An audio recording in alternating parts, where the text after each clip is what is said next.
At the Jewish Museum in Berlin, a celebration in honor of a rabbinical ordination is being held. The new rabbi, Rabbi Lisa Klapek, leads an afternoon service among friends from within and outside the Jewish community.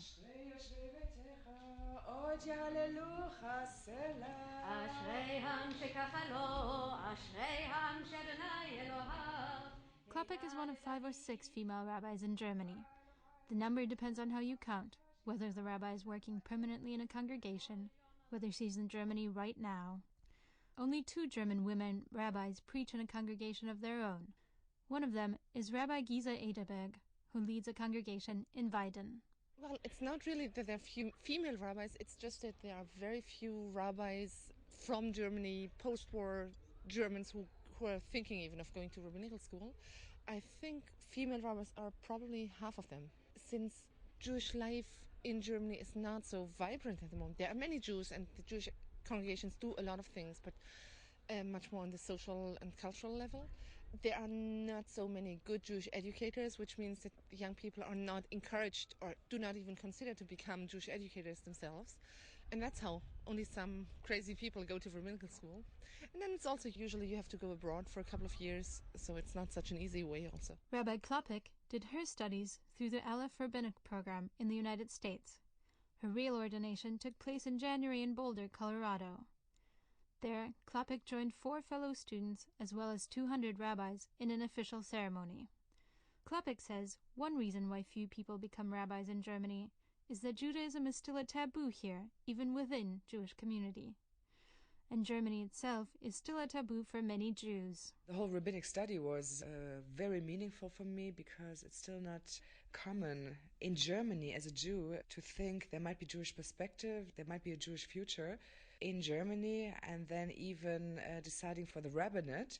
So that was all already meaningful enough for me, but when the actual ceremony happened with all these 200 rabbis around me, that was probably the strongest moment in my life.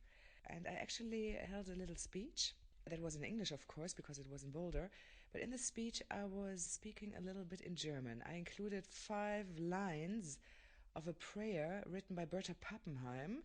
And that was a very strong moment because German is still a taboo language among many Jews in America and all over the world.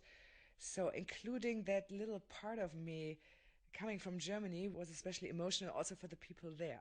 Female rabbis are typically not recognized by Orthodox Jews in Germany or elsewhere. That's another reason why few women become rabbis. The umbrella organization and governing body of Jewish communities here is the Central Council of Jews in Germany.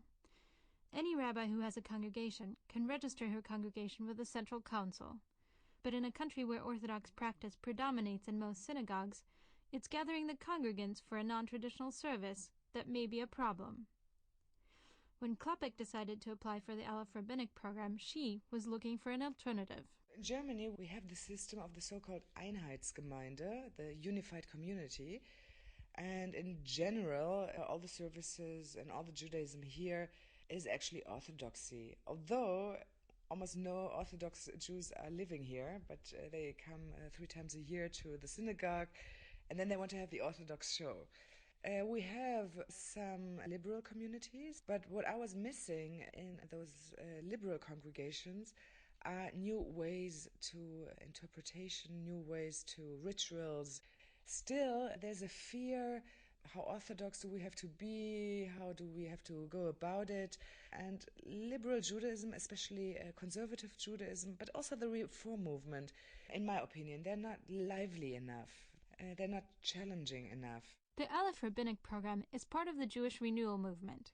It's open to students from the Orthodox, Conservative, or Reform branches of Judaism. Its main emphasis is on reinterpreting Jewish scripture, or the Torah, and the Jewish law, or the Halacha, in a new light. It embraces mystical practices from Jewish Hasidism as well as from other religions. It even accepts psychoanalysis as a way of examining Jewish practice. Rabbi Ederberg, who's part of the conservative branch of Judaism, explained why Aleph Rabbinic program and Klapek herself have received criticism in Germany. It's much more radical in terms of what can you do with liturgy, how do you deal with the Jewish tradition. It's, as it says, it wants renewal, whereas others would rather probably preserve what's there and develop it in a more slowly way.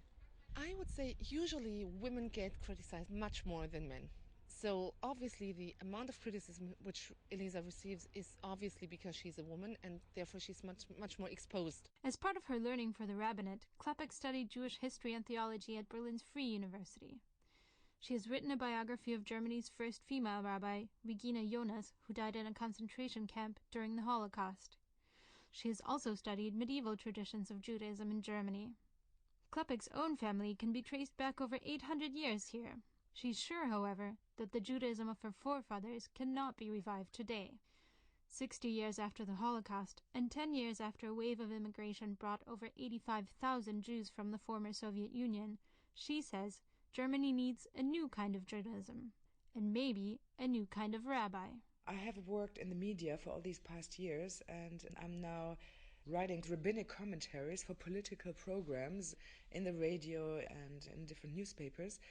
So I wonder whether the rabbi of the future necessarily has to be only a rabbi of a congregation, or whether there's a diversity of possibilities.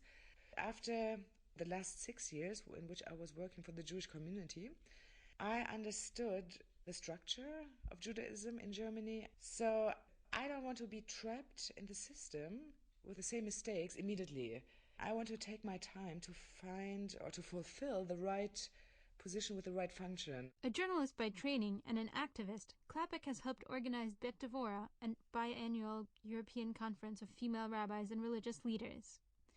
She has also been instrumental in organizing a group that seeks to facilitate interreligious debate between Christian, Muslim, and Jewish women in Germany. But the biggest debate of all may be the one within the Jewish community itself, and it's yet to come.